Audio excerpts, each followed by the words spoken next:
Assalamualaikum warahmatullahi wabarakatuh. Bismillah, alhamdulillah, wassalatu wassalamu ala rasulillah Sayyidina wa maulana Muhammad ibn Abdillah wa ala alihi wa sahbihi wa mawalah, amma ba'du.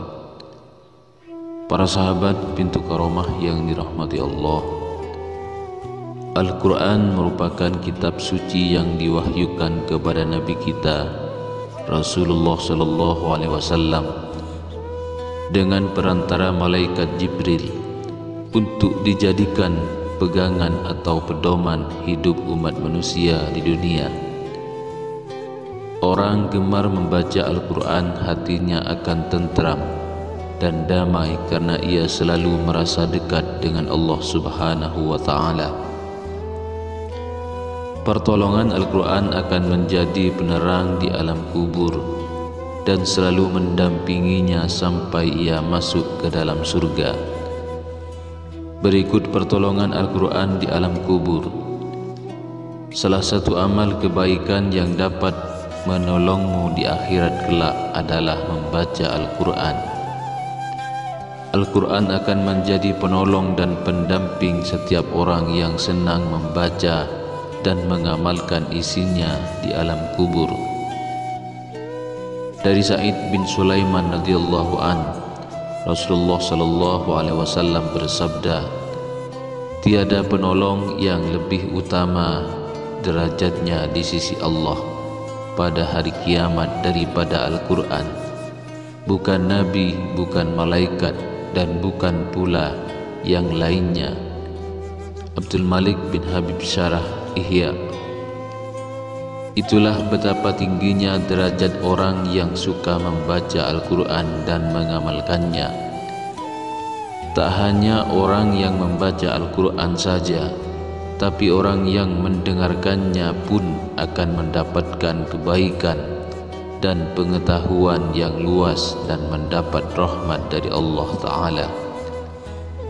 Bazar meriwayatkan dalam kitab La Ali Masnunah bahwa jika seseorang meninggal dunia, ketika orang-orang sibuk dengan kain kafan dan persiapan pengebumian di rumahnya, tiba-tiba seseorang yang sangat tampan berdiri di kepala mayat. Ketika kain kafan mulai dipakaikan, dia berada di antara dada dan kain kafan. Setelah dikuburkan dan orang-orang mulai meninggalkannya, datanglah dua malaikat, yaitu Munkar dan Nakir, yang berusaha memisahkan orang tampan itu dari mayat agar memudahkan tanya jawab. Tetapi si tampan itu berkata, ia adalah sahabat karibku. Dalam keadaan bagaimanapun aku tidak akan meninggalkannya. Jika kalian ditugaskan untuk bertanya kepadanya, lakukanlah pekerjaan kalian. Aku tidak akan berpisah dari orang ini sehingga ia dimasukkan ke dalam surga. Lalu ia berpaling kepada sahabatnya dan berkata, aku adalah Al-Quran yang terkadang kamu baca dengan suara keras dan terkadang dengan suara perlahan. Jangan khawatir, setelah menghadapi pertanyaan Munkar dan Nakir ini, engkau tidak akan mengalami kesulitan.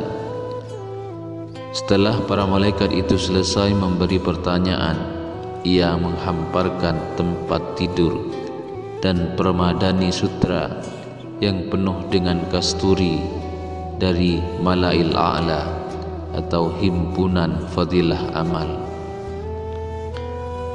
Upaya agar mendapatkan syafaat Al-Quran tentu saja dengan mendekatkan diri pada Al-Quran. Salah satu cara yang baik dalam memaksa kita untuk dekat dengannya yaitu dengan menghafalkannya. Dengan berniat menghafalkannya, hati seakan terpanggil untuk selalu memegang Al-Quran. Ada tanggung jawab yang membuat kita merasa bersalah jika tidak memegangnya. Nah, begitulah bagaimana Al-Quran memberikan syafaat kepada orang yang suka membacanya. Semoga kita semua bisa membaca Al-Quran dan mengamalkan isi yang terkandung di dalamnya sampai mendapatkan syafaatnya kelak. Para sahabat pintu karomah yang dirahmati Allah, mudah-mudahan video ini bermanfaat bagi kita semua dan segala hajat-hajat kita segera dikabulkan oleh Allah Subhanahu wa taala. Wa akhiran, wassalamualaikum warahmatullahi wabarakatuh.